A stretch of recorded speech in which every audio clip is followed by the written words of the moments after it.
The first thing you hear is the sound, a sharp crack that cuts through the morning air. Then another, and another. The crowd counts along, softly at first, then louder. 1, 2, 3. By the 10th strike, the man on his knees is trembling. By the 20th, he can barely stay upright. His thin linen tunic, once white, clings to his back, stained and wet in the heat. This is the world we're stepping into tonight. A world where shame was currency and dignity could be burned away with a whip. Where punishment wasn't just about guilt, but about the spectacle of control. Where Rome, that shining civilization of law, order and marble, hid a darker genius, the art of humiliation. Before we begin, take a moment to make yourself comfortable. Maybe settle back against your pillow, let your shoulders relax, and slow your breathing just a little. If you enjoy these late-night wanderings through history's stranger corners, consider subscribing to join me for more. And if you'd like, leave a comment telling me where you're listening from and what time it is there. It's always fascinating to see this quiet little community scattered across the world, awake together in these small hours. Now dim the lights, maybe turn on a small fan just for that steady hum in the background. Let the day drift further away. And let's begin. The man's name is Marcus Livius, a senator, once respected, once powerful. Now he kneels in the middle of the Roman Forum before thousands of people who used to call him colleague. The sun beats down. You can smell iron, sweat, and dust baking on the stone. Beside him, a herald reads his crimes from a scroll. Embezzlement, bribery, betrayal of the Senate's trust. Each word is followed by silence, and then the next strike. Marcus can't speak. A wooden bit, the kind used on horses, is wedged between his teeth, forcing his mouth open. His jaw trembles. Blood drips from the corners of his lips. When he falls forward, the crowd leans in, not out of pity, but curiosity. They've seen floggings before. They know the pattern. But this, a senator on his knees, this is rare. This is a reminder. All around him, life goes on. Vendors sell figs and bread at the edge of the square. Children perch on their fathers' shoulders for a better view. Senators watch quietly from the shade of the porticos. The marble beneath Marcus glows white in the sun, the same stone used for temples and victory arches. This is not a dark dungeon. This is the heart of Rome. And this is what order looks like. The whip cracks again. The body jerks. The crowd murmurs. No one is surprised. Rome runs on discipline. Its gods demand it. Its laws protect it. And its people expect it. If a man like Marcus can bleed here, in the open air, then the world is still in balance. When the last strike lands, he collapses forward. His forehead hits the stone with a dull, hollow sound. The herald folds the scroll. The executioner steps back, wiping his brow. The crowd begins to scatter. It's over. Marcus Livius will live. That's the point. The beating wasn't meant to kill him. It was meant to erase him. By sunset, he'll be alive, but untouchable in a different way. The Senate will never admit him again. Friends will turn away. Clients will drift off to find new patrons. His dignitas, his honor, his standing, his social life is gone. And in a world where identity is reputation, Marcus Livius no longer exists. This isn't cruelty for cruelty's sake. This is Roman justice, the kind that doesn't end with death, but with destruction of the self, the kind that strips a man of his symbols, his shoes, his toga, his voice, until there's nothing left but the memory of what he used to be. It feels barbaric now, but to the Romans this was civilization. order made visible. Pain wasn't the purpose. The audience was. Every punishment was a lesson. That honor was everything, and losing it was worse than death. Marcus Livius was today's example. Tomorrow, it would be someone else. This is the world we're stepping into tonight. A world where shame was a kind of currency and dignity could be whipped away in public. Where justice wasn't private, it was theatre. And where Rome, for all its marble and might, hid a darker kind of genius, the art of humiliation. To the Romans, humiliation wasn't the failure of justice, it was justice. Pain could fade, scars could heal. But shame, that lived on, carved into memory, echoing through every whisper in the forum. And that, they believed, was the real deterrent. Rome was obsessed with appearances. It wasn't enough to be good. You had to look good.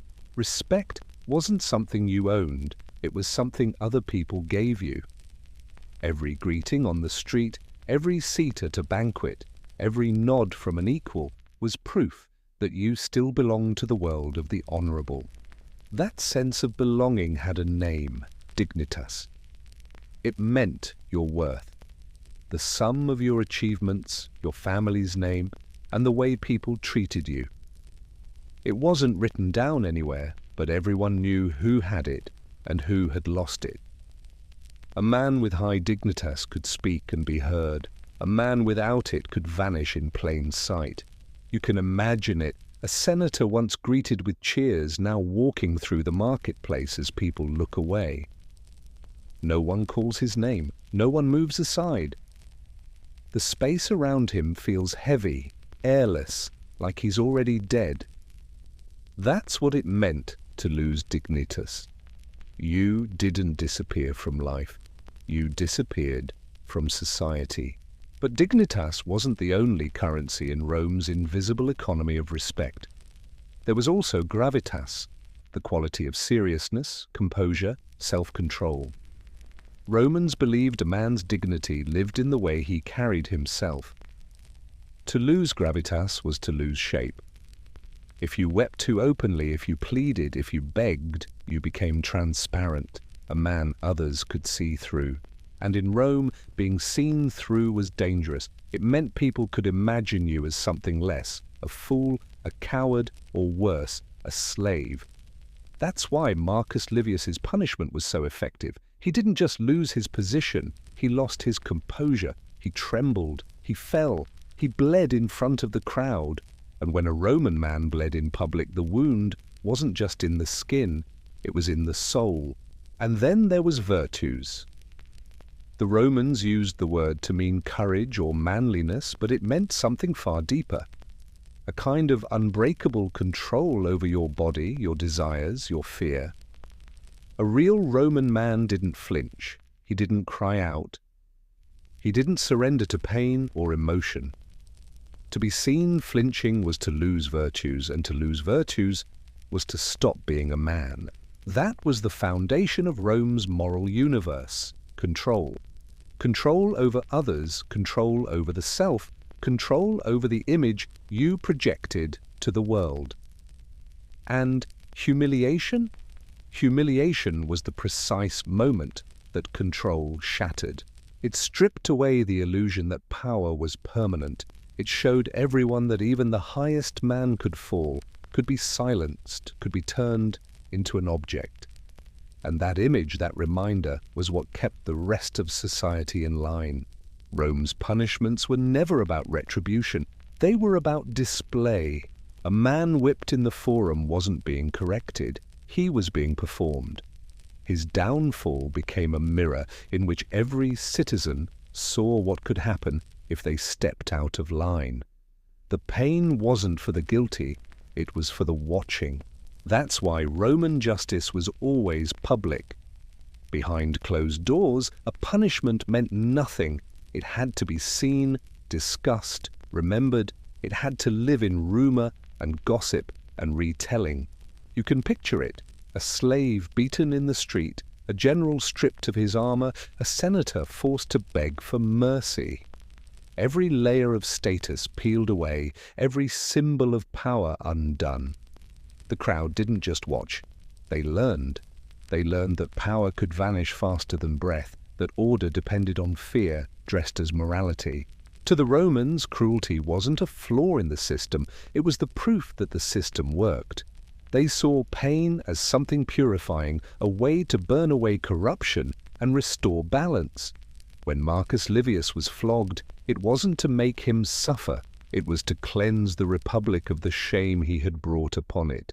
It's hard to imagine now, but to them it was logical. Visible suffering restored invisible order. Honor was the wall that kept Rome standing, brick by invisible brick. Every man held it up by behaving as he should. But if one man cracked, if one stone loosened, the wall could crumble, and that couldn't be allowed. So when someone fell, they were not simply punished, they were made into an example, a warning, a story to be told at dinner, in the baths, in the markets. A tale of what happens when a man forgets his place. Even the words they used for disgrace sound like erasure. Infamia, loss of face, loss of reputation. Dedecus, dishonor. Turpitudo, ugliness. Not wounds of the body, but of the spirit. That was Rome's true cruelty. It knew that the soul could suffer longer than flesh. To live without dignitas was worse than death. To lose gravitas was to lose the right to speak. To lose virtues was to lose yourself entirely. And so the system survived, because fear, when dressed as honor, is stronger than law. In this world, the whip was not just a weapon, it was a teacher. The crowd, not just witnesses, but believers. And the pain, not chaos, but order, carefully measured and deeply moral in its own terrible way. When you understand that, you understand Rome. You understand why the Forum filled with laughter and shouts as men were broken, why shame became theatre, and why, for centuries, the world's most advanced civilization believed that humiliation was not its flaw, but its greatest achievement. It's a new day. The crowd has gathered again. This time, the punishment is not a flogging. It's a spectacle, a ritual, a lesson dressed as justice. At the center of the forum stands a wooden post, dark with old scorch marks. Around it, attendants move quietly, carrying buckets of pitch and bundles of rough linen. The condemned man, and a former magistrate, a man who once wore the white toga of office, stands barefoot on the stone. His hands are bound behind him. His head is bowed. The air smells of oil and smoke. He's already been stripped of his symbols. The senator's shoes, the gold ring, the stripe of purple that once marked him as a man of rank. His name will be erased from the rolls by morning. But before that happens, Rome will see him burn, not just his body, but his dignitas. The herald steps forward and unrolls a scroll. The words echo across the square, convicted of sacrilege, of treason, of theft from the gods and the treasury. Each charge is met with murmurs. Some people shout approval, others just stare, their expressions blank, as if watching a priest perform a familiar rite. That's what this is, after all, a kind of ceremony. Two attendants approach the condemned man carrying a long, sleeveless garment. It's called the tunica molesta, the annoying tunic, a soft name for something terrible. The fabric is heavy, sticky with pitch and oil. It clings to the skin like glue. As they pull it over his head, it makes a slow, wet sound. The man flinches, but only slightly. The attendant smoothed the folds down to his ankles, careful and deliberate, like priests preparing an offering. This is not chaos, it's choreography. The herald reads the sentence aloud, his voice steady and rehearsed. The crowd falls silent. You can hear the wind moving through the marble columns. The condemned man stands very still, staring straight ahead. Someone hands him a torch, unlit. A small mercy. He won't light it himself. Instead, the executioner takes the flame from a nearby brazier. He touches it to the hem of the tunic. There's a moment of stillness, a breath before the inevitable. Then a faint hiss, a line of smoke, and suddenly the fabric blooms with fire. It doesn't roar, it whispers. The flames crawl upwards slowly, almost gracefully. The man doesn't scream at first. He stands rigid, as if refusing to give the crowd the satisfaction. But soon the heat drives the air from his lungs. He gasps. His knees buckle. The attendants step back, faces blank, trained not to flinch. The crowd doesn't look away. They've seen this before. They know the purpose isn't death, it's display. The body is a symbol, and symbols must be witnessed. To Rome, this isn't cruelty, it's balance. The man stole from the gods. Now his flesh pays the debt. The flames rise higher, the smell thickens, pitch, smoke, burned linen, and the unmistakable sweetness of cooking fat. The crowd shifts, murmurs. Someone drops a coin into the dirt, a small offering to the gods or to conscience. And above it all, the herald's voice cuts through the smoke. Let this be the fate of those who betray the Republic. The words hang in the air long after the sound fades. When the fire dies down, attendants rake through the ashes with iron rods. They will gather what's left, charred bone, blackened cloth, and carry it outside the city walls. The remains will not be buried. The dead man will have no tomb, no stone, no name. Erasure again, always erasure. But the ashes will stay on the stones for days, pressed into the cracks by passing sandals. Children will play nearby. Merchants will set up their stalls again. Life will go on. The punishment, after all, was never for the dead. It was for the living. The tunica molesta was one of Rome's cruelest inventions, not because of the pain, but because of the ceremony. Every movement was deliberate, every word rehearsed. It wasn't just about burning a man, it was about transforming him from citizen to cautionary tale. The Romans understood performance better than anyone. They knew that people learned through sight, through spectacle. So they built morality into ritual, turning punishment into something that felt sacred. To us, it looks like barbarism. To them, it was symmetry. In their eyes, crime was disorder, a tear in the fabric of the world. Fire was purity, cleansing that tear. When the tunic burned, Rome's sense of balance was restored. And the condemned man, he wasn't just a criminal, he was an offering. The symbolism went even deeper. The tunica molesta was made to resemble a priest's robe. White, sleeveless, flowing. By turning it into an instrument of execution, the Romans twisted holiness into horror. It was theatre designed to make the audience feel righteous. And they always watched. Everyone did. Senators, slaves, children, foreigners. Because justice in Rome had to be seen. A private death was meaningless, but a public one could teach 1,000 lessons. That was the real genius of Roman cruelty. It never wasted pain. Imagine it now, the crowd dispersing, the last embers cooling in the dust. The air still heavy with smoke. The smell clings to you even as you walk away, lodged in your hair, your clothes, your memory. Tomorrow you'll tell someone what you saw. You'll describe the way the fire moved, the way the man refused to cry out. You'll tell it with awe, maybe even with respect. And somewhere, deep inside, you'll feel the warning settle in. You'll think twice before breaking an oath or stealing from the gods. That's how Roman justice worked, not through fear of the sword, but through the image that stayed behind when the fire went out. The tunica molester wasn't the only punishment like this. Rome had dozens, each crafted to attack a specific kind of pride: a senator's pride, a soldier's pride, a slave's fragile sense of self.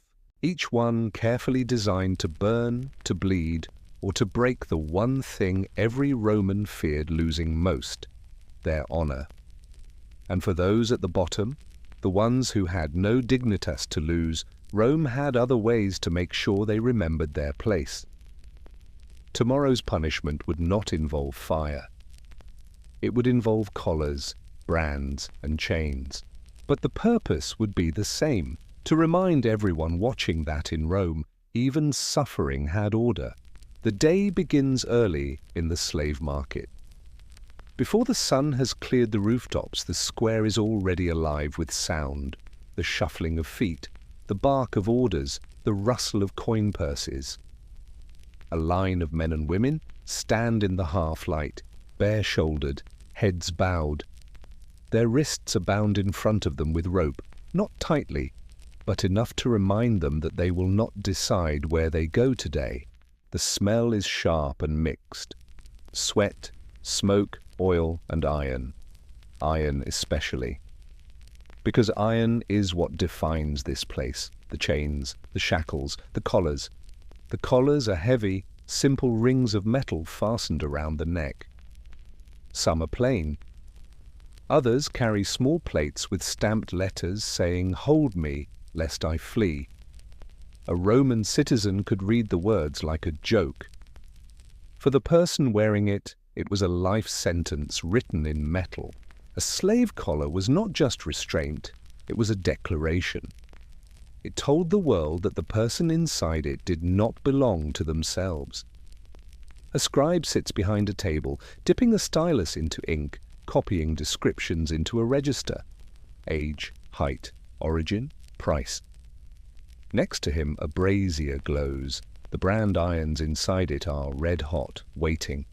You can hear them hiss every few moments as the heat bites into skin somewhere in the crowd. This is not chaos, it's commerce, it's routine. Buyers move slowly between the lines, lifting chins, inspecting teeth, pinching arms and shoulders to test muscle. A boy is turned around to show the scar from his last beating. A woman's hair is pulled aside to check for lice. An old man holds up his hands, calloused, proof that he can work. The auctioneer calls out names, skills, origins.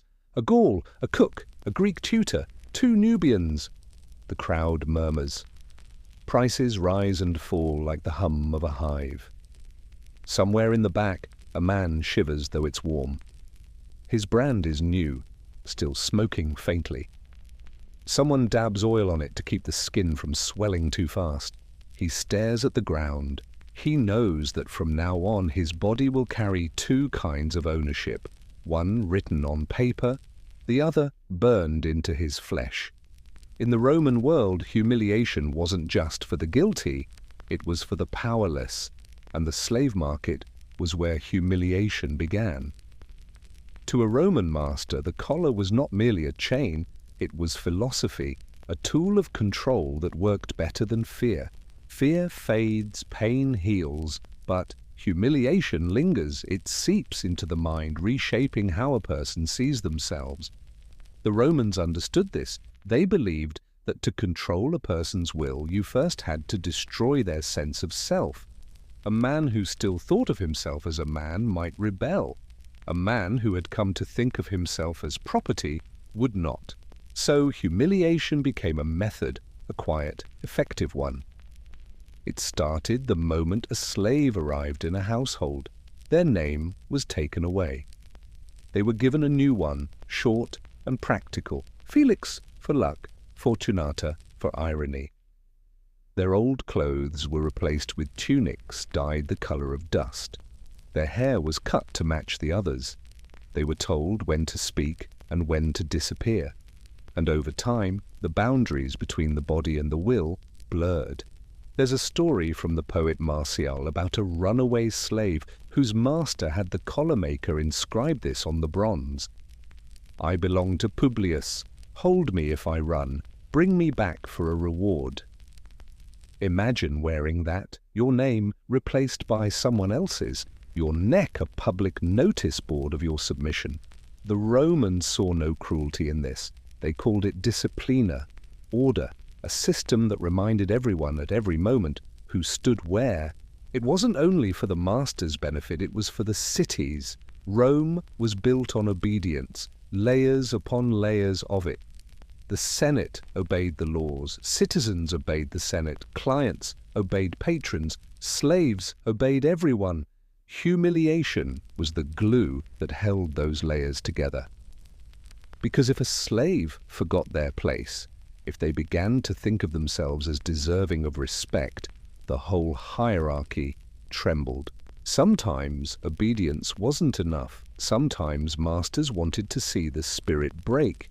In some households, slaves were forced to kneel for hours beside the door, not to guard it, but to greet guests with their heads lowered. Some were made to follow behind their masters in silence through the streets, their collars clinking softly like tiny bells announcing ownership. Others wore collars shaped deliberately too tight, so they could not lift their heads high.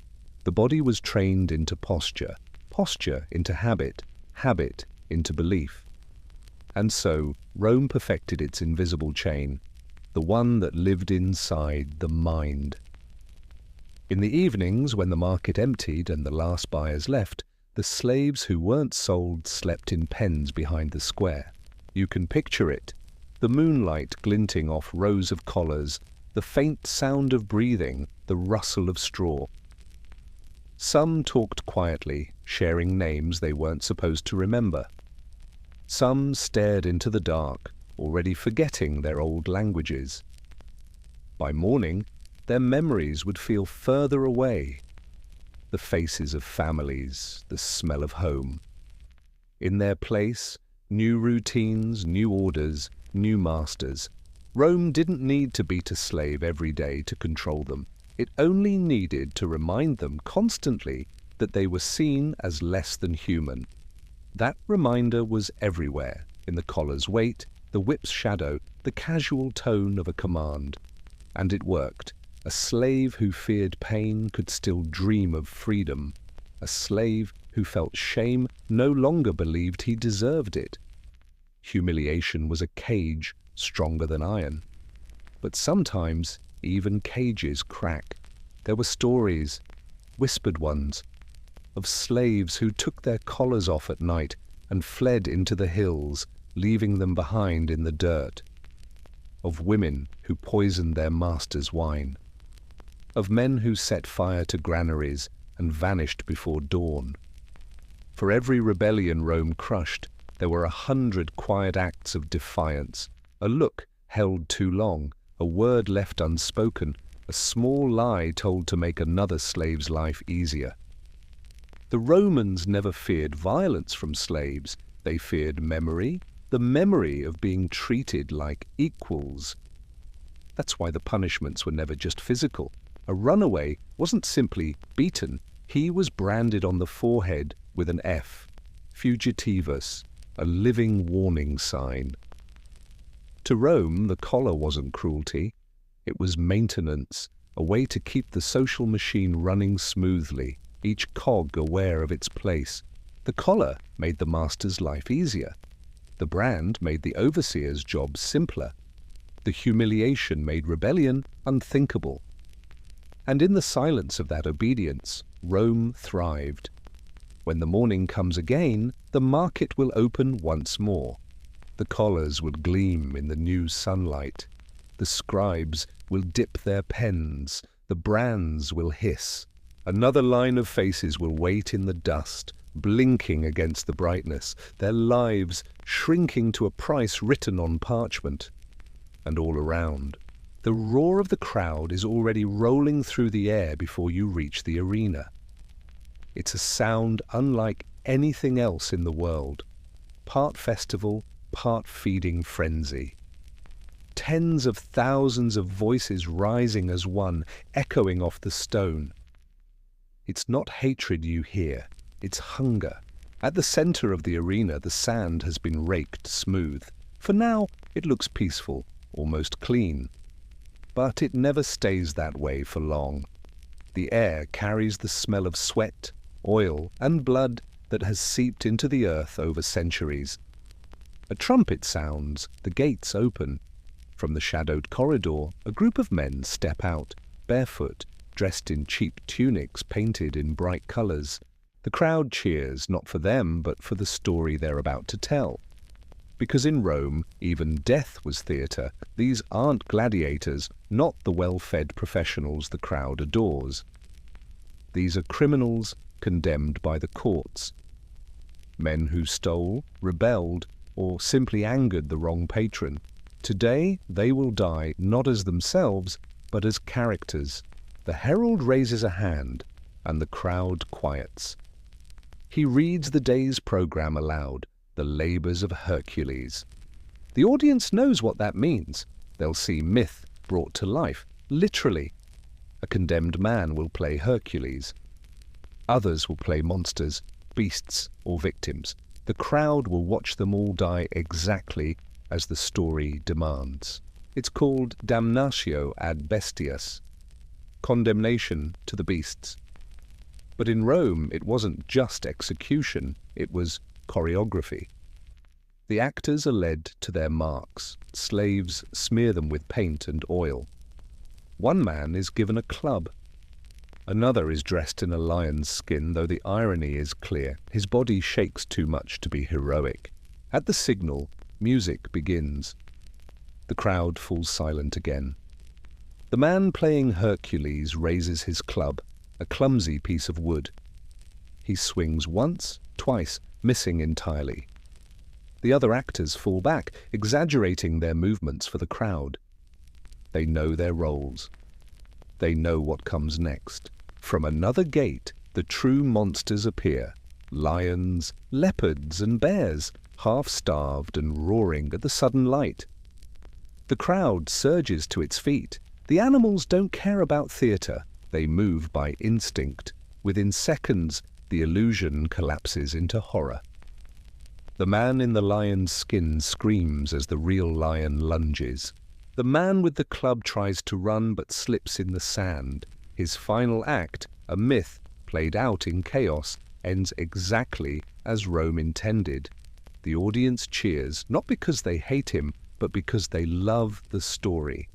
The gods have been honored, the balance is restored, the myth has been fed. These spectacles were more than cruelty, they were education. The Romans believed that every death in the arena taught a lesson. It showed the crowd that order always devoured rebellion, that the universe itself rewarded obedience. The condemned man didn't die as punishment. He died as performance. He was forced to act out myths that glorified the virtues Rome claimed to embody. Courage, strength, endurance, submission to fate. But the beauty of it, the terrible beauty, was that the condemned man could never live up to the role. No criminal could truly be Hercules. No slave could die like a hero. The whole performance was designed to mock the idea that the lowborn could ever be divine. In that mockery lay the point. The crowd laughed when the actor stumbled. They cheered when he screamed.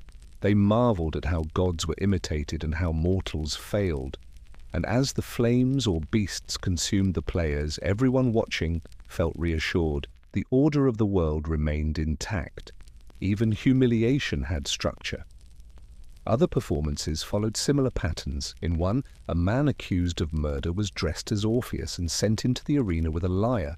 When he played, real animals, trained to music, came forward, calm and curious. The crowd gasped at the sight, enchanted. But then, without warning, a bear was released.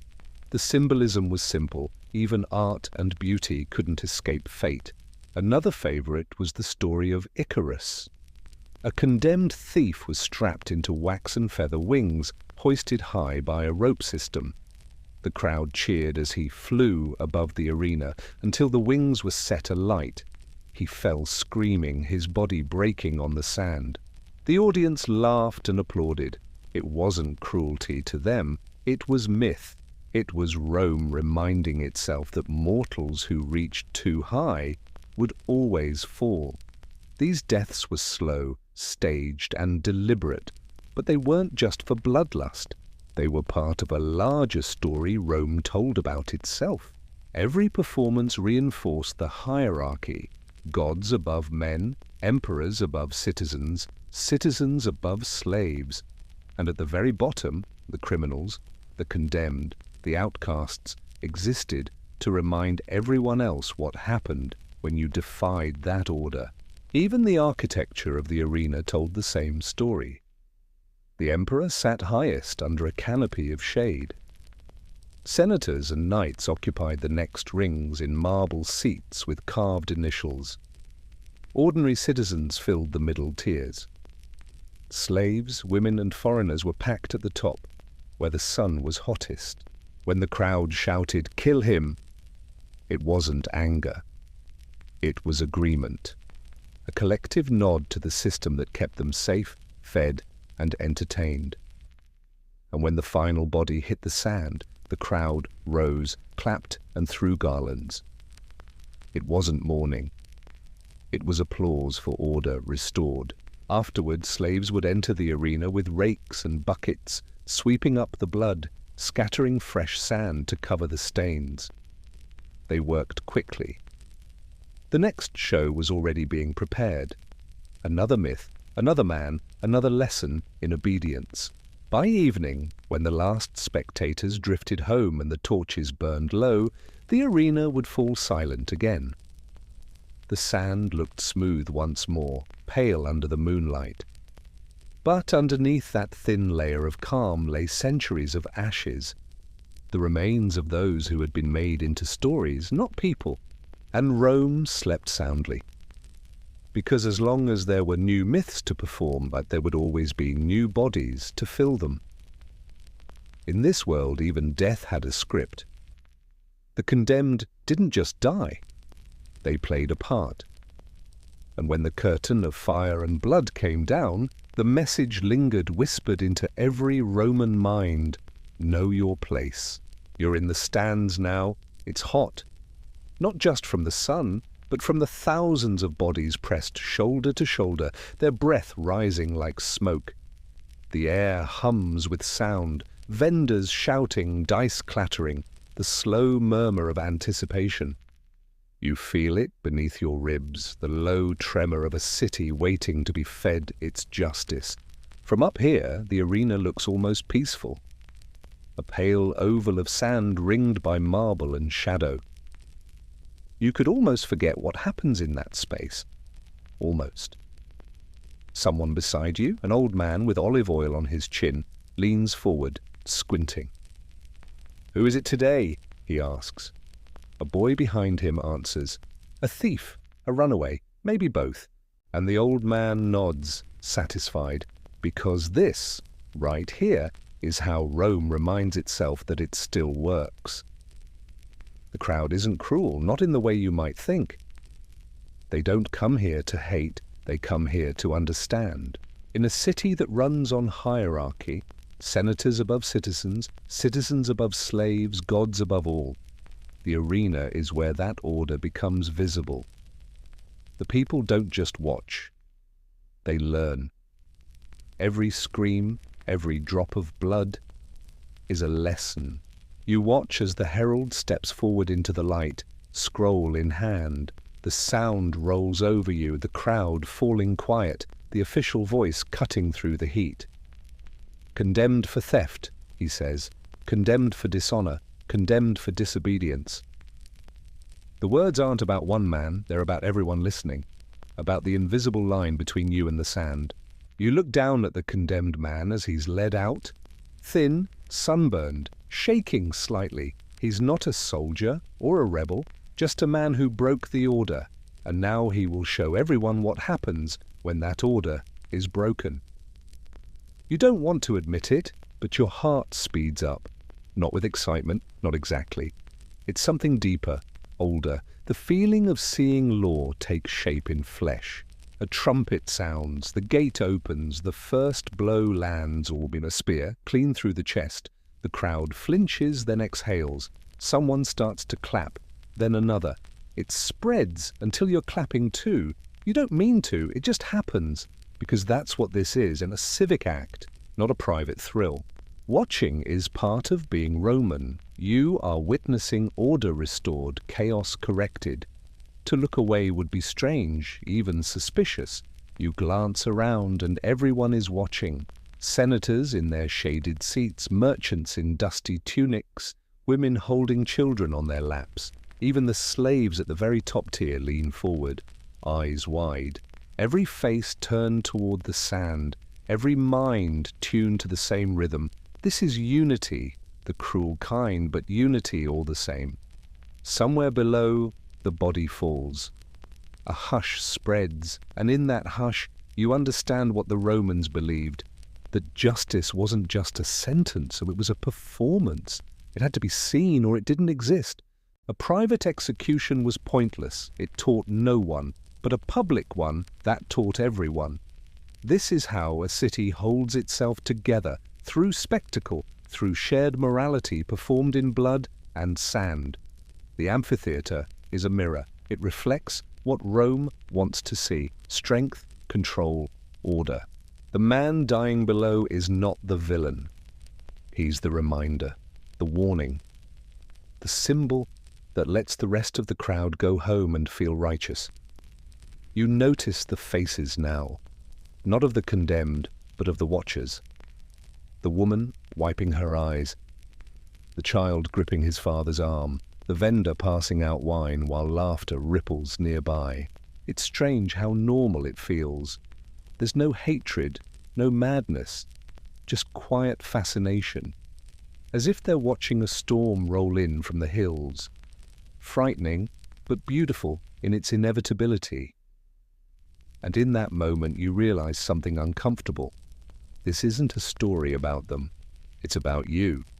Because sitting here, you're doing what they did. You're watching, safe, curious. You're letting the punishment unfold before you piece by piece and telling yourself that it's history, that it's far away. But that's exactly how the Romans felt. They weren't monsters. They were spectators, citizens, believers in justice, in hierarchy, in the idea that seeing a man destroyed could somehow make the world right again. You're sitting where they sat, breathing what they breathed, looking down into the same circle of sand and spectacle. And for a brief moment, if you let yourself really see it, you understand how ordinary cruelty can feel when it's wrapped in ritual. The crowd begins to disperse. The sand is being raked smooth again, ready for the next display. Someone drops a coin, another prays. Life flows back into the aisles, buzzing with gossip and relief. You stand too, blinking in the sunlight. The smell of iron and oil clings to your clothes. You tell yourself it was only justice, that it had to be done. That's what they told themselves too. Because in Rome, watching wasn't optional, it was duty.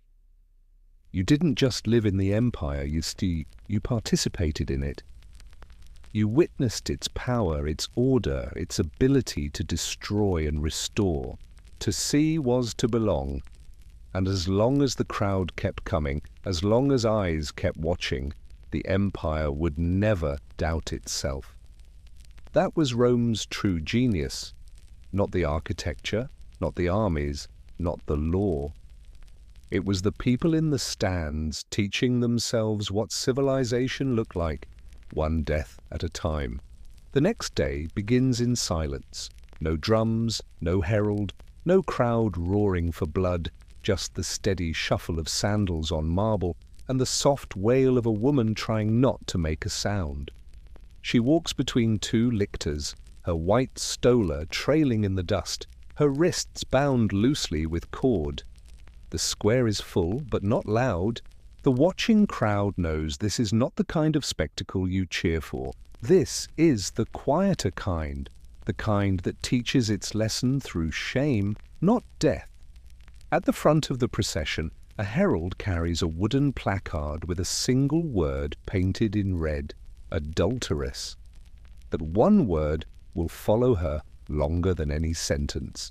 She was a noblewoman once, wife to a senator, mother to 2 children, accustomed to servants who never met her eyes. Her life was built on pudicitia, the Roman ideal of womanly virtue. For a Roman man, honor was about virtues: courage, mastery, command. For a Roman woman, it was about pudicitia, chastity, restraint, modest conduct, and silence. It wasn't enough to be faithful. She had to appear faithful, to embody purity in gesture and speech, to move through the world like a shadow of her husband's dignity. To lose pudicitia was not just to fall from grace, it was to become unclean, to break the invisible boundary between respectable woman and public shame. And so this walk, this slow, dreadful parade through the forum, isn't really for her. It's for everyone watching. They reach the center of the square. The lictors stop. The herald turns to face the crowd and unrolls the charge in a flat, formal voice. Convicted of adultery, of dishonoring her husband, of betraying the sanctity of marriage. The words fall like stones. The woman's head is bowed. Her hair, long, perfumed, carefully arranged every morning by handmaids, is her last remaining pride. But even that won't last. One of the lictors steps forward with a knife. He doesn't strike. He cuts. Long, slow, deliberate slices. The curls fall in handfuls, scattering like straw across the stones. The sound of hair being cut in the open air is strangely soft, like tearing fabric, like something being unmade. Her face stays rigid, her eyes fixed on the ground. Her hair had been her symbol, the sign of her modesty, her respectability. The Romans believed that a woman's virtue lived in her hair, her dress, her public silence. And now, each lock that falls is another piece of that identity being stripped away. The crowd watches quietly. Some look away. Some don't. No one stops it. Because this isn't cruelty. It's purification. When the lictor finishes, the herald announces the punishment: exile. She will be sent away, her property seized, her name erased from the family tombs. She will live, but not as a Roman woman, not as anything. The crowd parts as she's led away, her hair uneven, her bare scalp already reddening under the sun. She doesn't look back. The murmurs follow her like a shadow.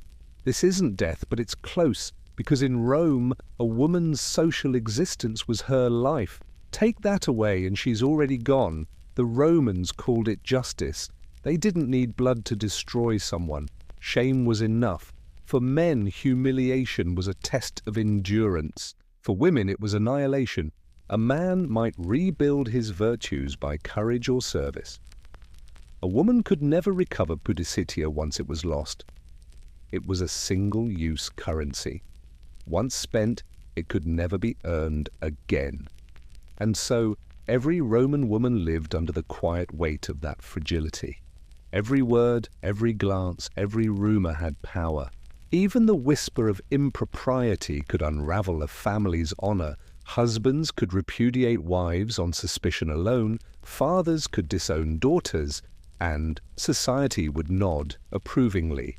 Order preserved. You can picture the scene repeating endlessly through centuries.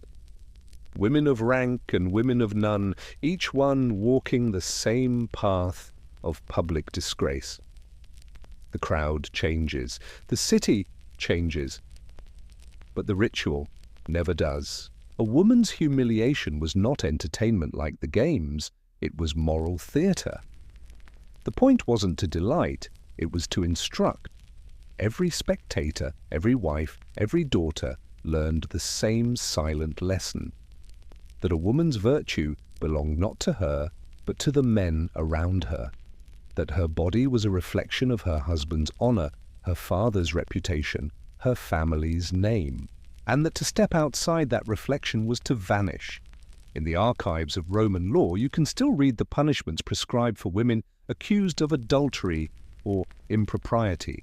They're written in the calm, clinical tone of bureaucrats describing property, not people. Let her be stripped of her jewels, let her hair be cut, let her garments be torn, let her walk unveiled through the streets, let her be sent away.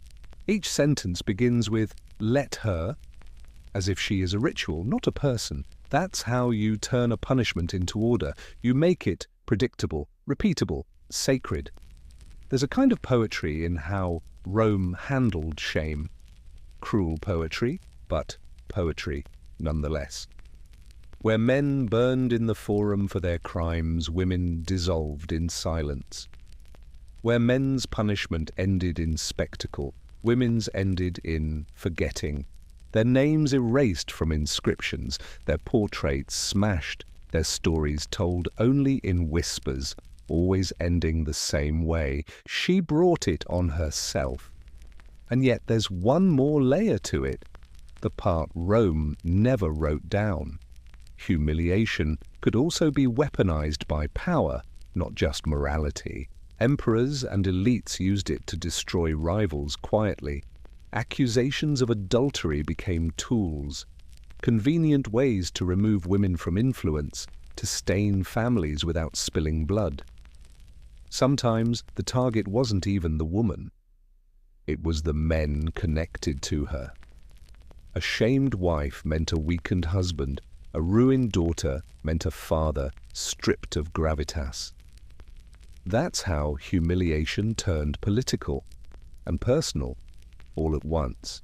As night falls over the city, the forum empties. The woman's footsteps have faded into the distance toward exile. But the story doesn't end with her. Because in the palaces above the city, in the marble halls lit by torchlight, the most powerful woman in Rome is preparing for tomorrow's games. The empress herself, adorned, composed, untouchable, will take her place beside the emperor. Her smile will be measured, her gaze serene. Every gesture will be an act of performance, a reminder that pudicitia still sits beside virtues. But beneath that poise, every woman watching her knows it takes only one whisper to bring her down the same path.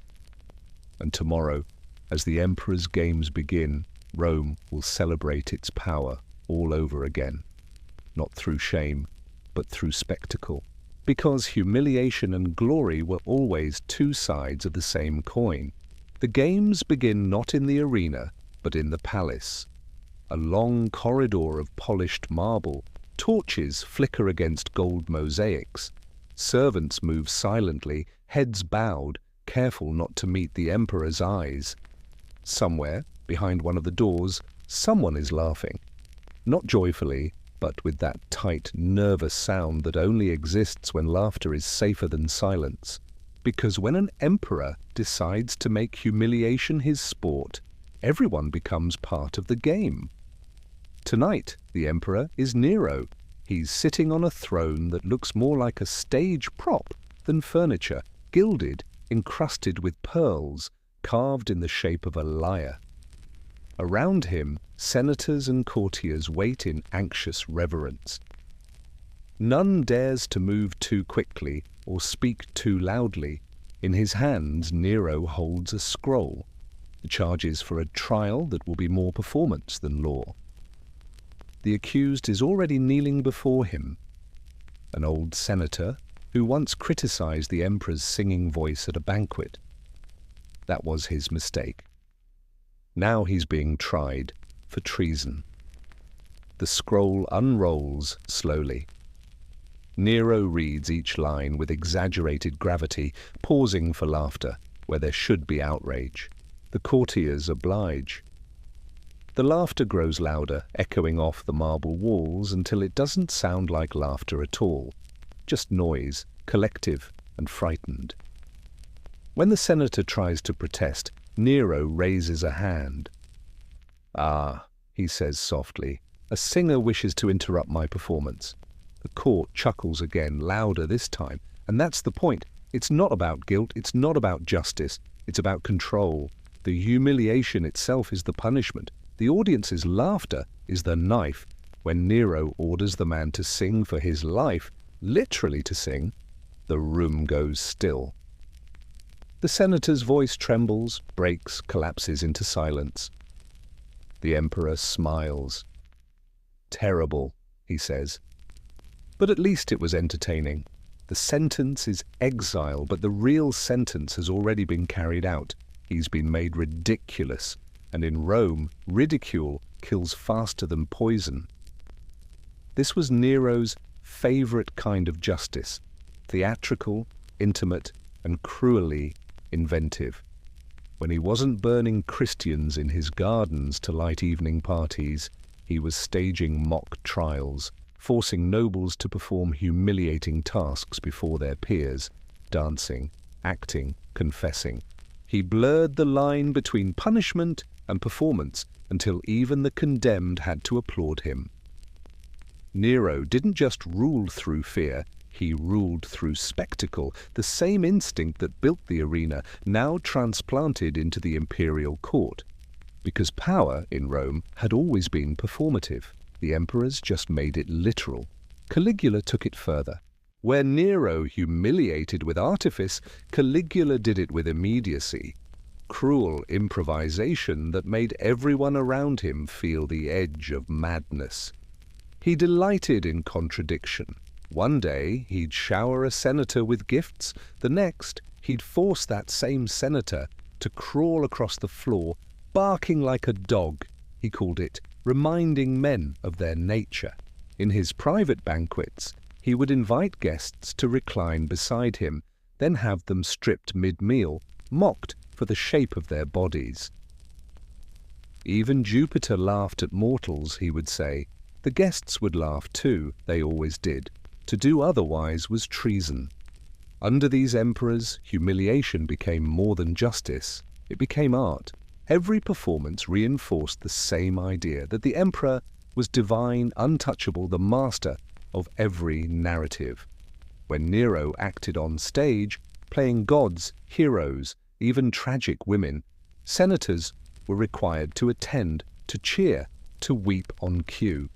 Refusing to applaud could mean death. Imagine that, being forced to praise your ruler as he mocks himself and you, trapped between reverence and fear. That was the imperial paradox. Power so absolute that it could afford to humiliate itself and others without consequence. And everyone, from the lowest slave to the highest patrician, had to play along. The line between theatre and punishment blurred completely. When a noblewoman offended Nero's mistress, she was summoned to the palace and ordered to perform on stage before the court, dressed as a slave, reciting verses written by Nero himself about infidelity and shame.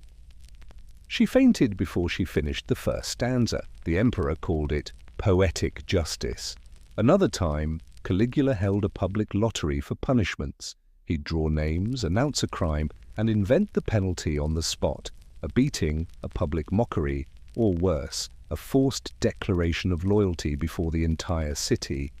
Even mercy became theatre. Pardons were performed, not given. The emperor would raise his hand dramatically, bask in applause, and smile as if he'd just saved a life, when in truth he'd merely delayed the inevitable. The cruelty wasn't random, it was methodical. Humiliation, at its core, was political architecture. It reminded Rome that the emperor stood above law, above tradition, above dignitas itself. His ability to destroy honor with a word proved his divinity more effectively than any statue or triumph. The Senate, once the heart of Roman dignity, became a chorus, nodding, clapping, laughing when required. Its members lived in a constant state of humiliation, their identities rewritten by imperial whim. Even the city itself began to reflect the emperor's moods. Monuments rose to his vanity, then were renamed or torn down when his favor shifted. Humiliation wasn't just a weapon anymore, it was governance. And yet beneath all the laughter there was fear. The quiet, choking kind that seeps into the bones. People began to measure their words more carefully, their gestures, their silences. The empire learned to bow not just in body, but in spirit. And that's the most efficient kind of control. When obedience no longer needs to be ordered, only expected. Still, the games could only last so long. When Nero's performances turned darker, when he began executing nobles on stage, forcing prisoners to die as characters in his tragedies, even Rome grew uneasy. The spectacle had become too real. The laughter faltered. And as the city burned one summer night, rumors spread that Nero himself had set the fire, not as an act of war, but as an act of theatre. A performance so vast it consumed the city that worshipped him. When he finally fled, abandoned by his own guards, he still called himself an artist. His last words, "What an artist dies in me," were the final proof that for men like him, cruelty and art were one and the same. But the stage he left behind did not go dark. The empire would find new ways to display its order, not with lyres or laughter, but with crosses and roads, because the next generation of rulers discovered that some performances didn't need applause at all. They just needed witnesses. The wind moves differently at the crossroads. It carries everything: dust, smoke, the metallic tang of blood, and the thin, broken noises that come from the line of bodies swaying against the sky.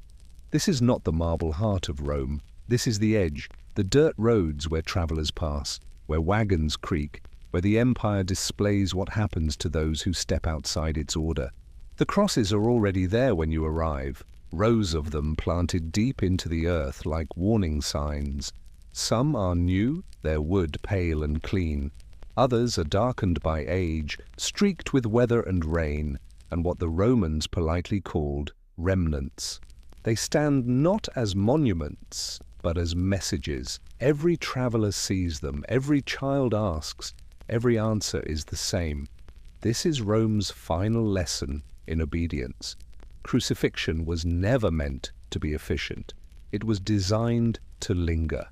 The condemned were made to carry their own beams through the streets, barebacked, stumbling under the weight, jeered at by strangers and neighbors alike. The route always wound through crowded places. It was not a journey to death, but through humiliation.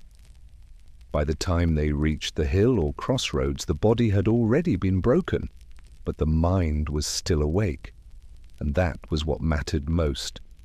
The executioners worked with methodical precision. First, the stripping, every shred of clothing removed, every remnant of modesty peeled away. Then the binding, arms stretched, wrists fastened or nailed, feet twisted awkwardly to meet the post. There was no right way to hang a man. Each position was calculated to extend the suffering. The Romans were not improvising.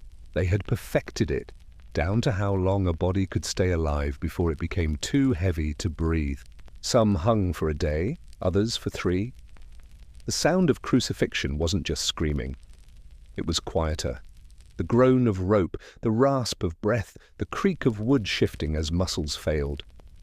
The real torment wasn't the pain. It was the waiting, the hours, the watching, the exposure. Because crucifixion was not a private death. It was a display. The location mattered most of all. Crossroads, city gates and highways were chosen not for convenience, but for visibility. Every traveler entering or leaving Rome would see them, the empire's open-air reminders carved into sky and flesh. You didn't need to read Latin to understand what the bodies meant. You only had to look. The message was simple. Rome controls what lives and what dies. The condemned weren't criminals anymore. They were warnings, and that warning needed an audience. Sometimes the crosses weren't for men, slaves, rebels, foreigners. Anyone who threatened the social fabric could end up there. When Spartacus's rebellion was crushed, 6,000 slaves were crucified along the Appian Way, one every few dozen paces. Imagine it, a road nearly 200 kilometers long, lined with wood and silence and slow death. Travelers said the stench carried for miles. Birds gathered. Even days later, the wind hummed with the sound of bodies swaying like rotten fruit. No one dared cut them down because crucifixion didn't end with death. The exposure, the unmaking, was part of the ritual. The Romans didn't believe in letting shame die quietly. They let it rot in public. To hang on a cross was to be erased, not from memory, but from humanity. It stripped away everything that made a Roman, modesty, dignity, burial, legacy. To die naked, helpless, mocked, that was the opposite of virtus. It was the transformation of a man into a cautionary tale. That's why crucifixion was reserved for slaves and foreigners, those who could be killed without dishonoring the state. Citizens might be beheaded, exiled, or forced to take poison. Those deaths were clean, controlled. Crucifixion was meant for those who had no honor to lose, or for those the empire wanted to take it from. But sometimes the boundaries blurred. When emperors wanted to make a point, they crucified citizens too, especially rebels, traitors, and conspirators. The act was shocking, not because of the pain, but because of what it said, that Rome could take even the sanctity of citizenship and hang it from wood, that no one, not even a Roman, was beyond humiliation.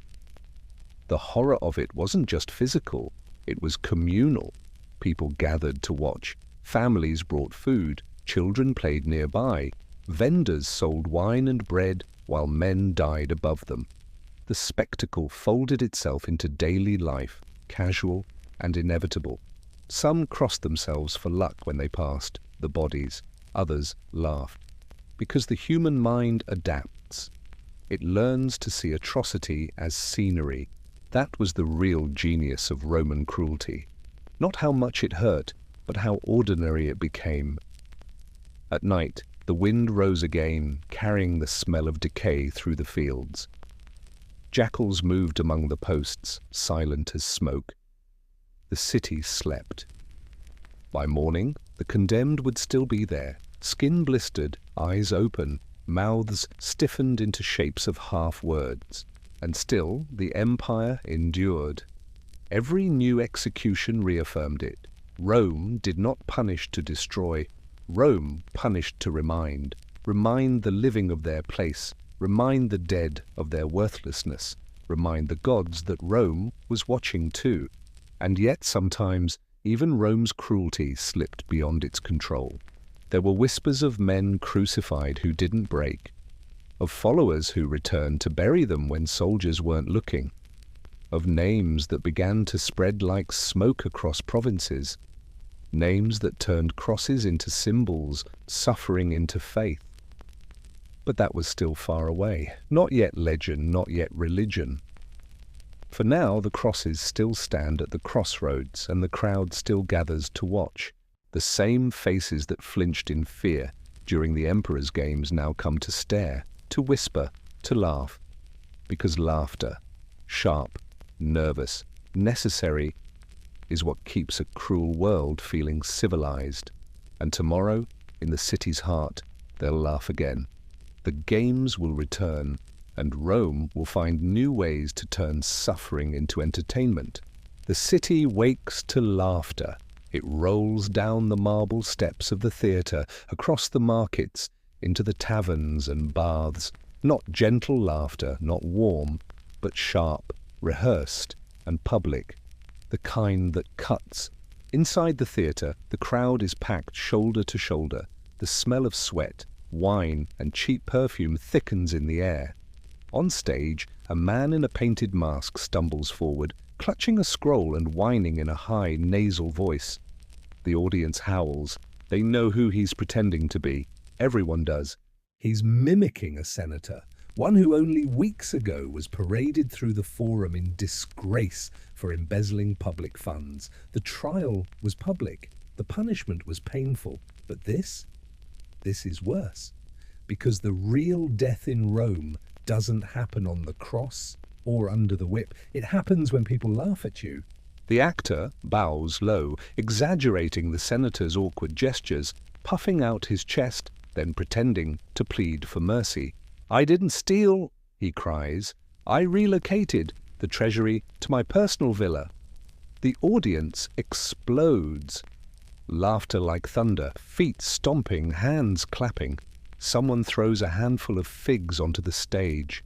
This isn't rebellion, it's participation. The Romans believed mockery was part of justice. The theatre wasn't an escape from politics, it was politics. Every joke, every imitation, every cruel parody was a way for the crowd to reaffirm what Rome stood for. Dignity for the deserving, ridicule for the fallen. Public shame became public entertainment. It was the Roman version of going viral. Reputations destroyed in real time, with thousands watching and laughing. The satire festivals were especially brutal.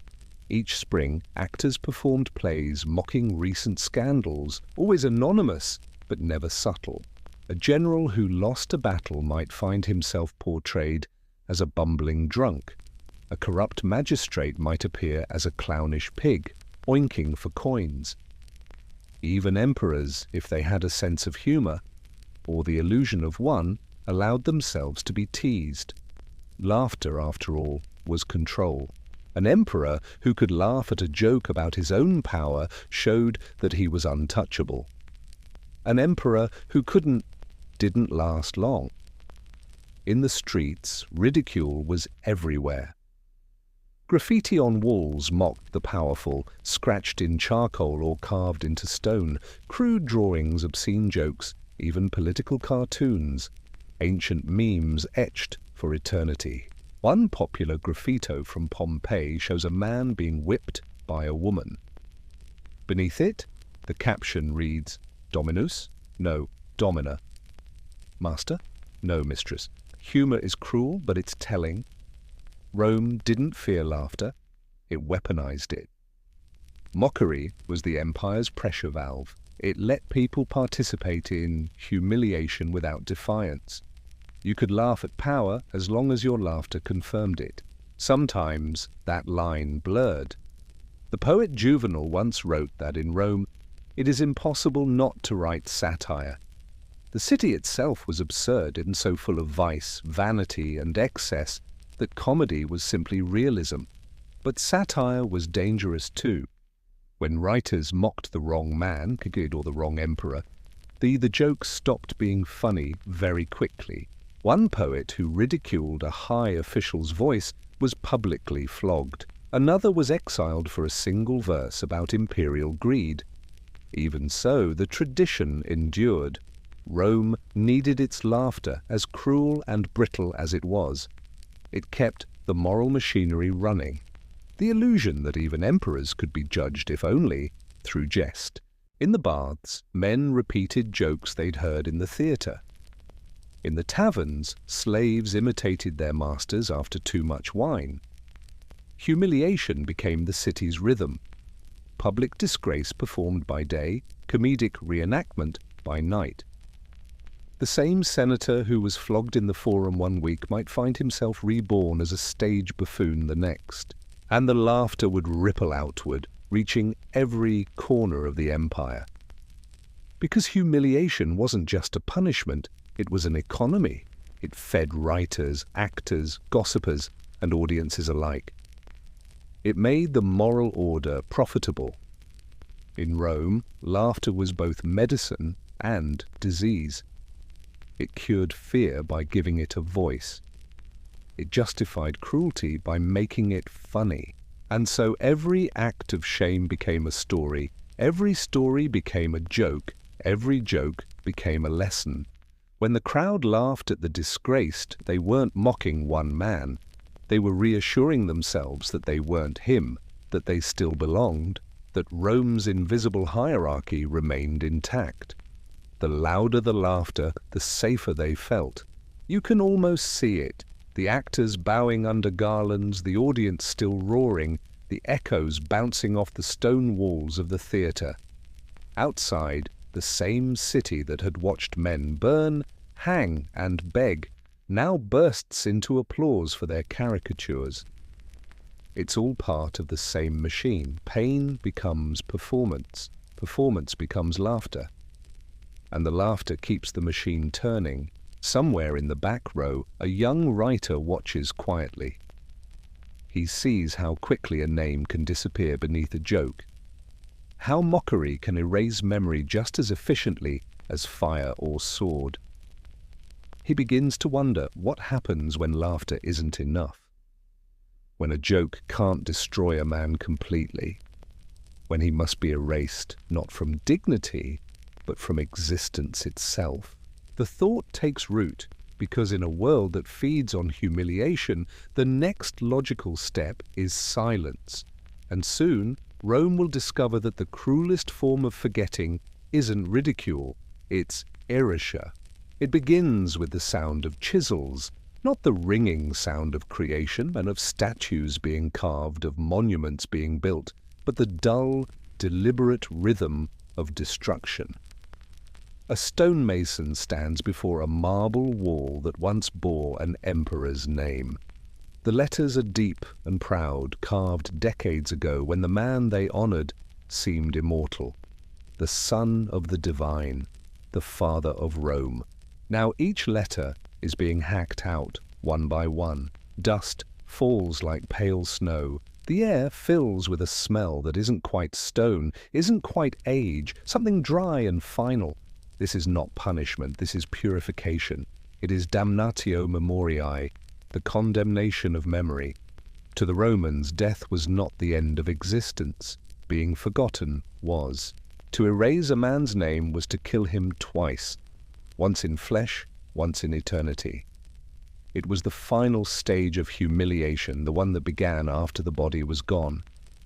No blood, no spectacle, no laughter this time. Only silence and dust and absence. It was rare, but when it came, it was absolute. The Senate would meet in a hushed chamber, the decree read aloud in cold, formulaic Latin. The name of the traitor shall be struck from all records, his likeness destroyed, his honors rescinded, his memory condemned. And then the empire would go to work.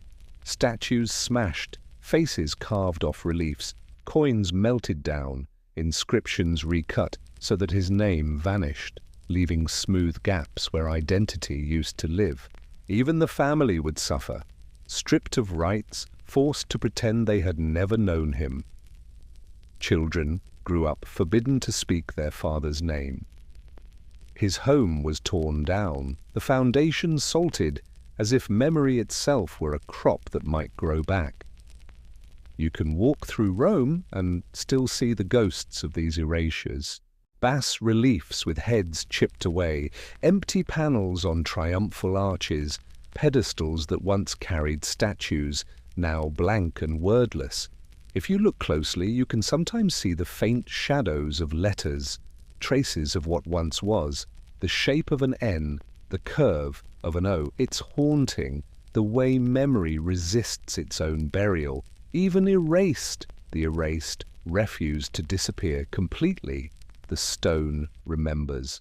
But in Rome's eyes, this was mercy, not to the condemned, but to the living. By erasing a name, you removed the contamination. You cleaned the stain of treason or disgrace from history itself. It was moral hygiene.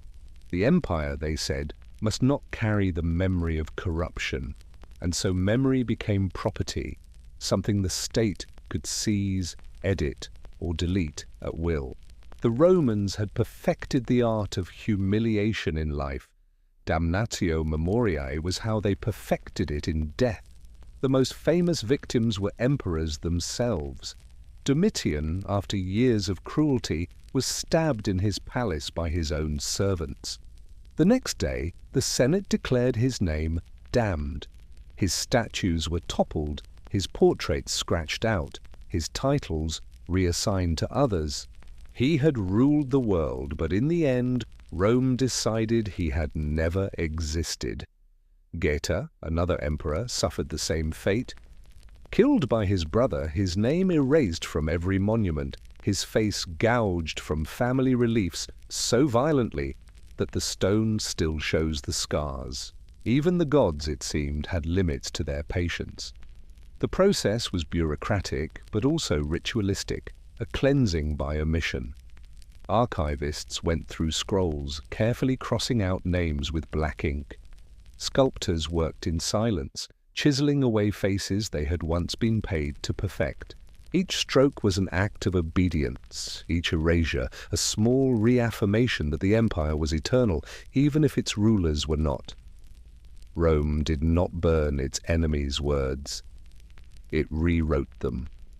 And that perhaps was the cruelest genius of all. Because to be destroyed is one thing, to be forgotten, to be deliberately unremembered, is another. Imagine walking through the Forum a week after the decree.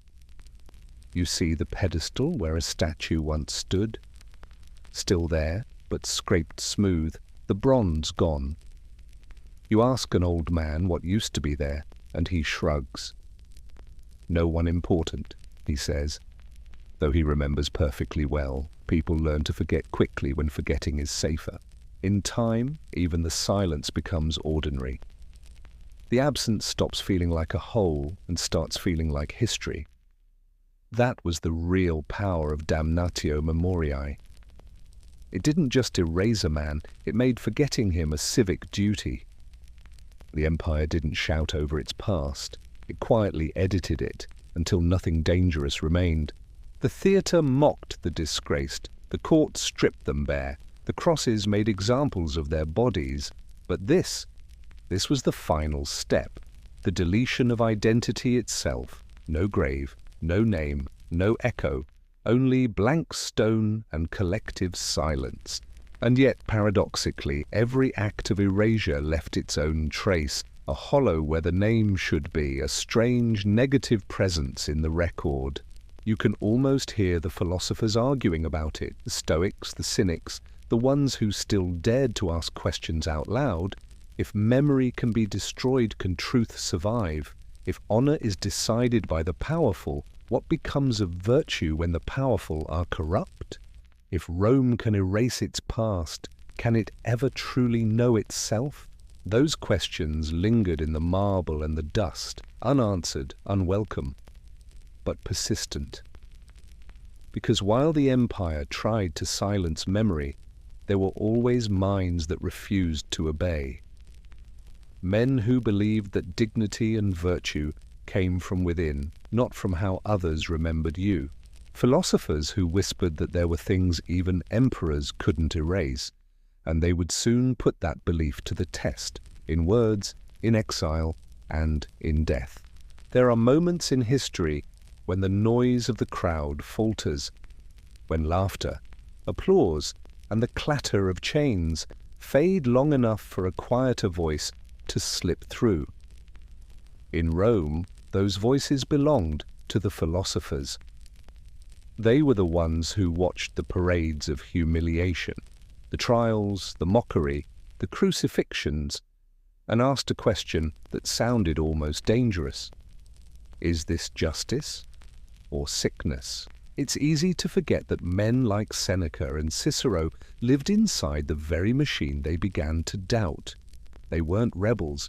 They were senators, teachers, advisors, pillars of the system that rewarded silence. And yet both of them, in their own ways, began to flinch. Because when cruelty becomes routine, philosophy becomes rebellion. Seneca saw it most clearly. He had spent years close to the throne, first as tutor, then as advisor to Nero. He'd watched the emperor's face light up during executions, seen him turn humiliation into art. And though Seneca wrote noble words about mercy and reason, he also wrote with the tremor of a man who'd realized he was trapped inside something monstrous. In his essays, he began to speak of clementia, mercy, as the highest virtue of power. He wrote that a ruler who punished through spectacle was not strong but weak, that anger was a form of madness and cruelty the refuge of cowards. He even dared to suggest that the most powerful man was the one who chose not to humiliate even when he could. But philosophy in Rome was safest when it stayed abstract. And Seneca's words began to sound uncomfortably concrete. When Nero grew tired of him, of his calm, of his advice, of his reminders that virtue and empire were not the same, the philosopher was ordered to kill himself. They said it was an honorable death. But as Seneca's veins opened and the blood refused to flow quickly enough, as he was suffocating slowly in his own bathwater, you have to imagine he thought of all those men he had watched die before him, the ones flogged, burned, mocked, and realized that philosophy had not saved him. It had only made him see more clearly what Rome truly was. Cicero, a century before, had wrestled with the same sickness. He believed in dignitas, in the idea that honor could make a man immortal. But by the end of his life, he'd seen how fragile that belief really was, how easily dignity could be revoked by decree, by laughter, by the emperor's will. When the republic fell and men began to bow before power instead of principle, Cicero wrote with fury disguised as calm. The greater the power, the more careful its restraint. He warned that cruelty, especially the kind dressed as order, corrupted both victim and victor. But Rome had already stopped listening. By the time Cicero's enemies sent soldiers to kill him, he was an old man, tired, still writing. They cut off his hands and head and nailed them to the rostra, the same marble platform where he'd once given speeches about law and virtue. The people passed by and stared. Some laughed, some looked away.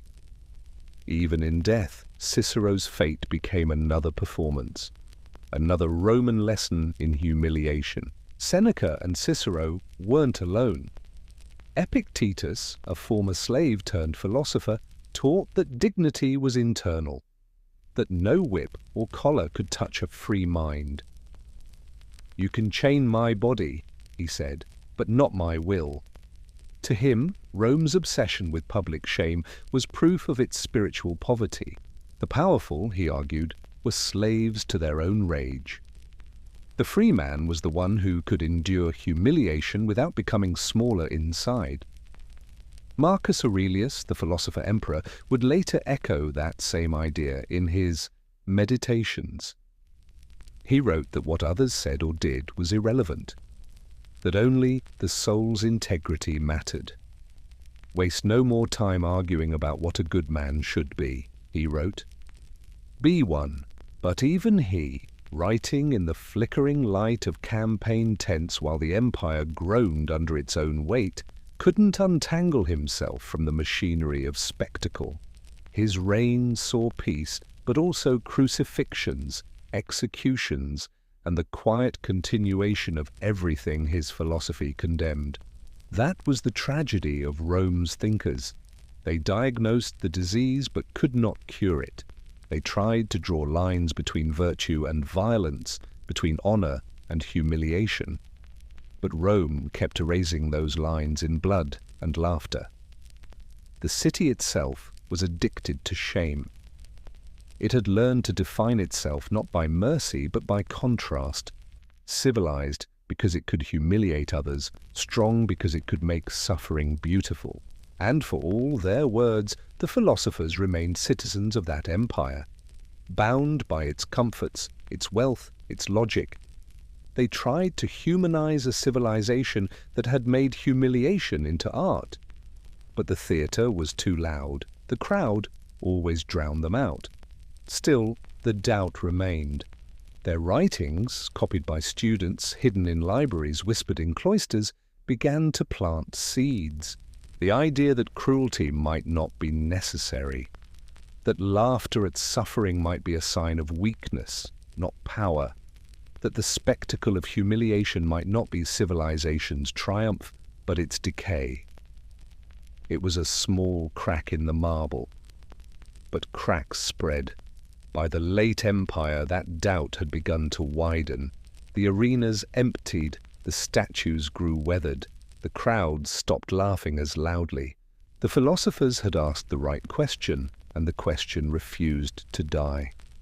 When the empire finally began to rot from within, when plagues came and legions deserted and emperors fell like dice, people began to look at Rome's old entertainments with unease.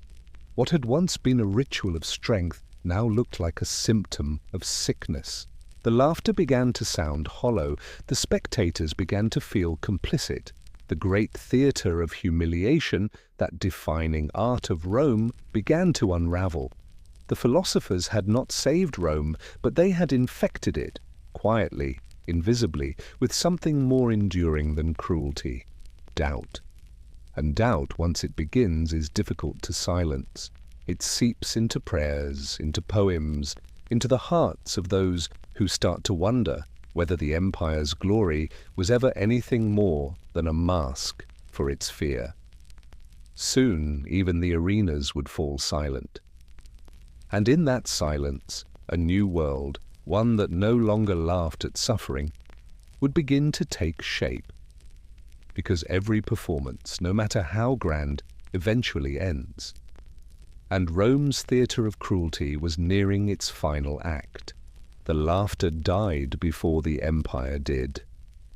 You can almost hear it, the way echoes thin out in a crumbling amphitheatre. A place built for noise now filled with wind and dust. Stone benches cracked, the sand of the arena smooth and pale, untrodden. The crowd is gone. Not because they learned mercy, but because they learned exhaustion. For centuries, Rome had fed its people humiliation the way others fed them bread. Daily, dependably, to remind them what power looked like. But by the end, the bread was scarce, the games cost too much, and even cruelty lost its thrill. The empire still called itself eternal, but the applause had stopped. Picture it, the late 4th century. The Colosseum stands in the sunlight, but it's quieter now. The marble is stained with centuries of rain and blood. Vines creep up its arches. The statues that once lined the upper tiers are gone, melted, stolen, repurposed. Inside, the arena floor lies empty. The sand that once soaked in sweat and screams is dry, grey, undisturbed. You can almost imagine the ghosts of the old shows, the roar of beasts, the clash of steel, the laughter of the crowd as another condemned man stumbled, burned, or begged. But now there is only the hum of flies. Rome's appetite has waned. The empire has grown tired of its own reflection. The decline wasn't sudden. First, the expensive hunts disappeared, too costly to import lions and tigers when the treasury was empty and the frontiers were burning. Then the grand reenactment stopped. No more ships sailing on flooded arenas, no more mythological punishments where men played gods and died like them. By the time of Honorius, the emperors were Christian, the senators cautious, the crowds uneasy. Spectacle began to feel wrong. Cruelty was still everywhere, in the prisons, the courts, the wars. But the theatre of it, the celebration of it, was losing its shine. The world was shifting, Rome's gods were dying, and with them the idea that suffering could be sacred entertainment. But ideas don't vanish easily. They fade, mutate, hide. Even as the Colosseum fell silent, the habit of humiliation lingered, woven deep into the Roman mind. The empire had taught generations that shame was order, that public degradation was moral correction. That lesson didn't crumble with the marble, it simply changed form. In the smaller towns, magistrates still held trials in the open air. The accused still stood before crowds, stripped of belt and sandals, forced to plead for forgiveness. The lashes still fell. Fewer now, more symbolic than fatal. The point wasn't pain anymore, it was confession, submission. Rome had traded the spectacle of blood for the spectacle of guilt. The philosophers had asked whether cruelty was sickness. Now, centuries later, no one was sure what health looked like anymore. The empire had fractured, barbarians at the gates, trade collapsing, famine creeping through the countryside, and still, Rome needed order. If the whip no longer worked, maybe humiliation would. If laughter no longer unified, maybe shared repentance could. So the performances continued, smaller, quieter, but familiar. A debtor forced to kneel in the square. A thief shaved bald as the crowd jeered. A heretic paraded in chains. Rome's theatre hadn't ended. It had just dimmed the lights. You can see it in the eyes of the few who still gather in the ruins. A mother pulls her child away from the old amphitheatre, warning them not to wander near. Ghosts live there, she says, spirits of the punished. And maybe she's right, because the ghosts aren't just in the stones, they're in the way people still watch others fall. In the way shame feels safer when it's someone else's. In the way humiliation, once normalized, never fully dies. There's a story, perhaps a myth, that one of the last gladiators ever to fight in Rome refused to kill his opponent. The crowd jeered, demanding blood, but the man laid down his sword and simply waited. The silence that followed was the longest the arena had ever known. When soldiers rushed in and cut them both down, something shifted. Maybe the crowd felt shame for the first time in centuries. Maybe they didn't. But the silence spread, and within decades the games were outlawed. Still, the empire's need to see remained. It had always been about vision, about who watched and who was watched, who stood above and who knelt below. When the amphitheatre fell, that gaze didn't die, it just moved into the courts, into the sermons, into the rituals that would soon rise from Rome's ruins. Even as the marble cracked and the banners faded, Rome's instinct for control, through spectacle, through shame, endured. The empire no longer had the strength to command through terror, so it learned to command through conscience. It taught people to humiliate themselves instead, to confess publicly, to repent visibly, to prove purity through abasement. Different stage, same script. By the time the Visigoths sacked Rome in 410, the great theatres were already shells, homes for beggars, sanctuaries for birds. The old statues lay toppled in the dust, their faces broken, their names half erased. But in candle-lit halls and shadowed courtyards, new voices were rising, voices that spoke not of emperors or virtue or dignitaries, but of sin and salvation, voices that promised that humiliation could still purify, not as punishment, but as penance. And so, even as the empire fell, the theatre lived on. The actors changed their costumes, the stage changed its light. The audience closed its eyes and called it faith. The laughter was gone. The applause was gone. But the ritual, the logic of degradation, of cleansing through shame, was immortal. Rome had fallen, but its favorite performance was already preparing for an encore, a quieter one, a holier one. The philosophers had doubted, the emperors had died, and yet the idea remained. That to fall, to kneel, to weep before others, before God, was not humiliation, but redemption. The empire's cruelty had changed costume. And in the flicker of candlelight, beneath new symbols and softer words, the old theatre of shame would begin again. The empire had fallen, but the instinct remained. Rome's marble stages became altars, its rostra became pulpits, and its performances, those public ceremonies of guilt and shame, were baptized, rebranded, and reborn.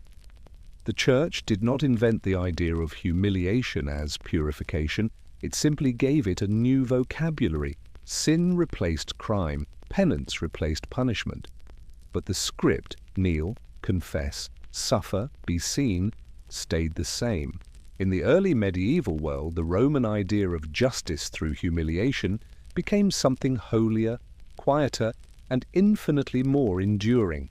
Salvation through shame. It was no longer senators being flogged in the forum or slaves branded in the market. Now it was sinners, men and women of every rank, standing barefoot before their neighbors, begging forgiveness not from emperors, but from God. But the audience was still there. Always there was an audience. Picture it, a small stone church in the 9th century. The morning mist still clings to the grass.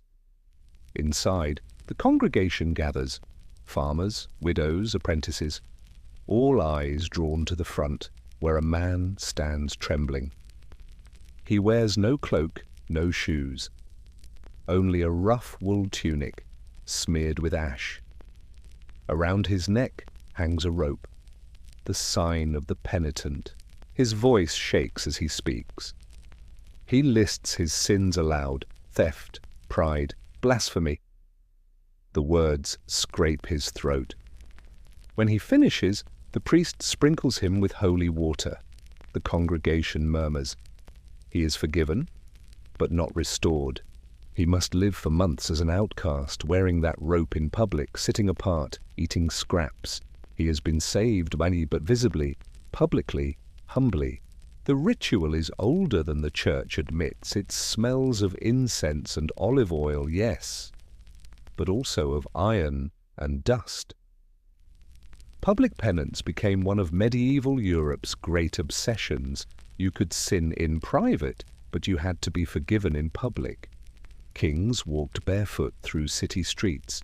Nobles fasted in rags. Women shaved their heads and knelt before cathedrals, confessing aloud before the same crowd that had once cheered their beauty. In monasteries, monks whipped themselves before their brothers, reciting prayers between lashes.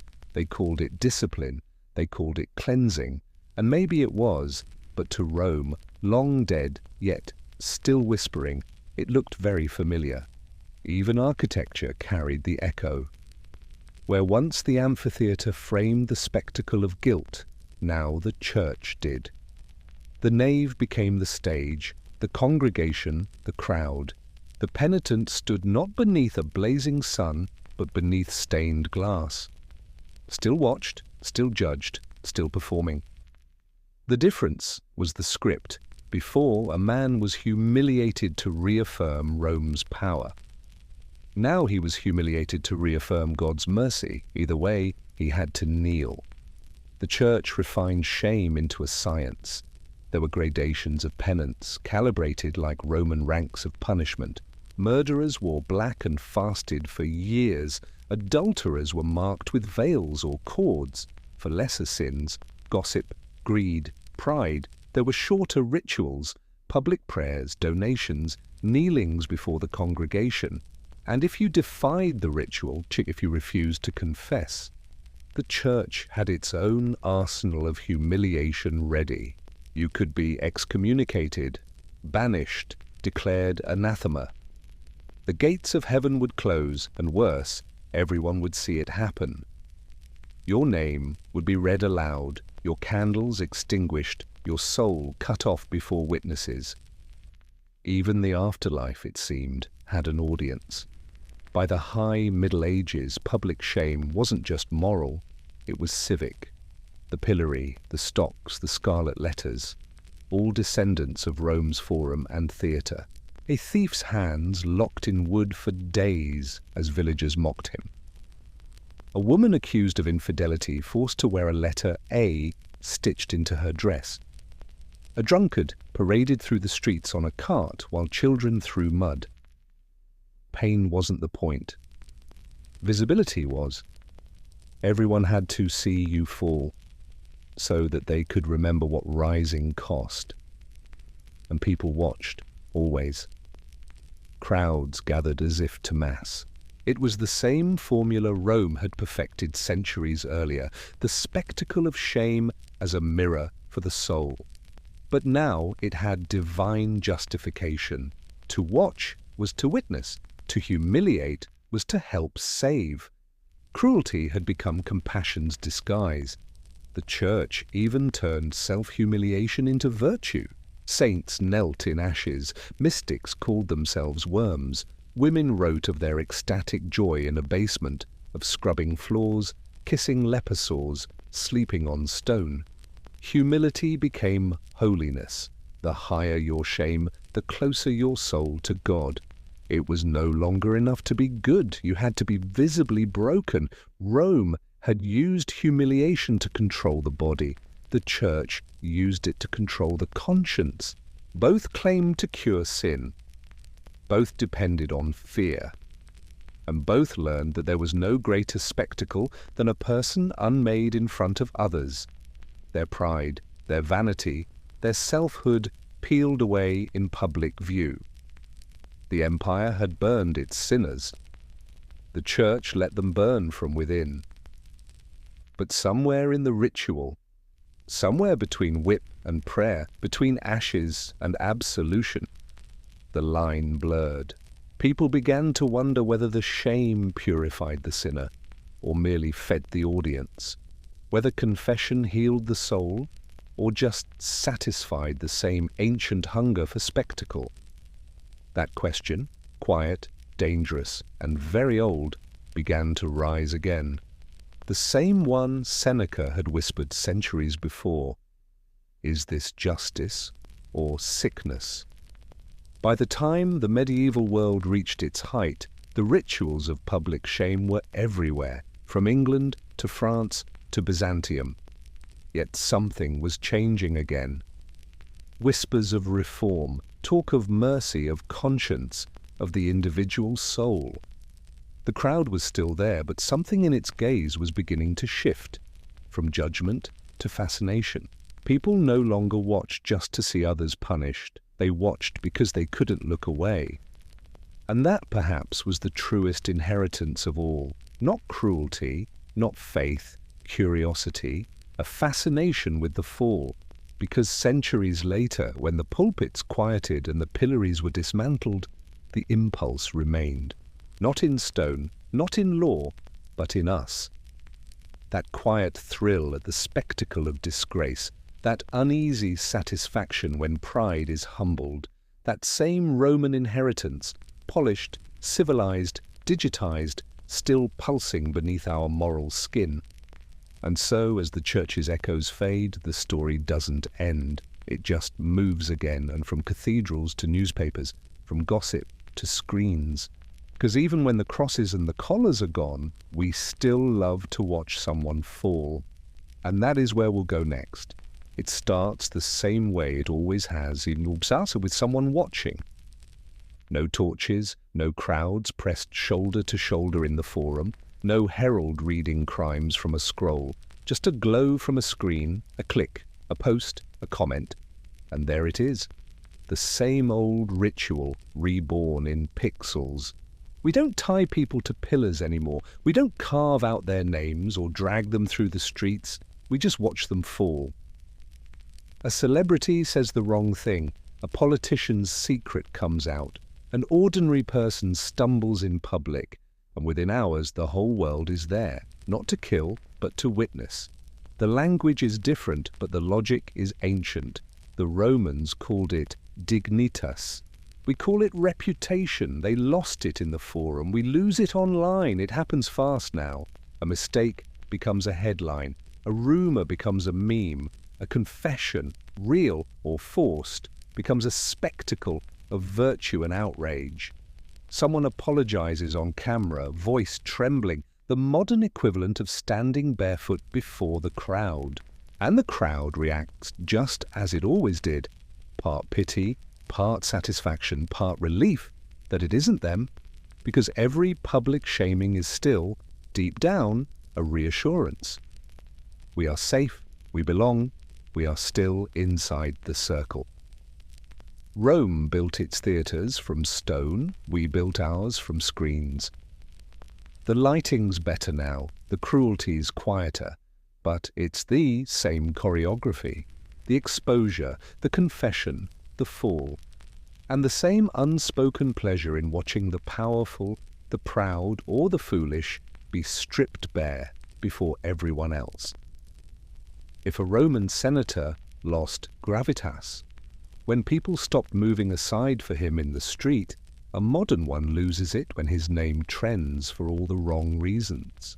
If a noblewoman's pudicitia was destroyed by gossip in the bathhouses, today it happens in a comment thread. And when we click, when we share, when we scroll, we are the crowd again. We tell ourselves it's justice, or accountability, or truth. But deep down, it's still theatre. You can almost hear the rhythm of it, not the crack of the whip, but the refresh of the feed. Each update, another strike. Each reply, another jeer. Each retweet, another cheer from the stands. And just like before, it isn't really about the one being punished. It's about everyone else watching, because watching creates order. Watching reminds us of who's in and who's out. Watching binds us together through shared judgment. But here's the strange thing. Even in ancient Rome, the spectacle always turned back on itself. Those who laughed one day could be the ones flogged the next. The same crowd that cheered could, just as easily, boo. And that hasn't changed. The wheel still turns. The same mob that builds you up with adoration can dismantle you with ridicule. Fast, effortless, final. There's a Roman efficiency in it, almost admirable. A single sentence, a single frame, a single moment replayed endlessly until a person becomes nothing but their mistake. And then, silence. The crowd moves on. The name fades. Damnatio Memoriae retweeted into oblivion. Maybe that's why it feels so familiar. Because it is. The instinct to watch, to mock, to cleanse through exposure, has simply traded marble for glass, amphitheatres for timelines, scrolls for scrolling. And though we call it progress, though we say we're more enlightened now, we still feed the same ancient hunger to see pride punished, to see order restored, to see someone else fall so that we can stay standing. Sometimes it's righteous. Sometimes the powerful deserve it. But the line between justice and humiliation remains as thin as it was 2,000 years ago. A truth revealed becomes a weapon. An apology becomes a performance. And forgiveness, like in Rome, like in the church, rarely comes without spectacle. We crave the sight of guilt. We crave the comfort of outrage. We crave, more than anything, the feeling of control that comes from watching someone lose theirs. But what if we stopped watching? What if we let silence fall where noise used to live? The Romans would have called that weakness. The church might have called it apathy. But maybe it's something else. Maybe mercy isn't the absence of justice, but the refusal to perform it. Maybe dignity, real dignity, is not what we keep, but what we allow others to regain. History doesn't vanish, it mutates. The whips become words, the forums become feeds, the crosses become cameras. But the desire to witness, to judge, to belong remains the same. And maybe that's what binds us to those ancient crowds across the centuries. The uneasy thrill of seeing someone stripped bare, and the quiet fear that one day it could be us. So tonight, as you lie there in the dark, as the day softens and the noise fades, imagine the marble steps of the old forum under falling snow. The torches extinguished, the crowd dispersed, the names forgotten. For a moment, the world is still. No shouting, no laughter, no shame. Just silence. The kind that Rome never learned, and that we, perhaps, still have time to try. The snow covers the stones the same way time covers cruelty, not erasing it, but softening its edges, until what's left isn't the spectacle, but the echo, and the quiet reminder that we have always loved a fall. But maybe one day we'll learn to love the rising too.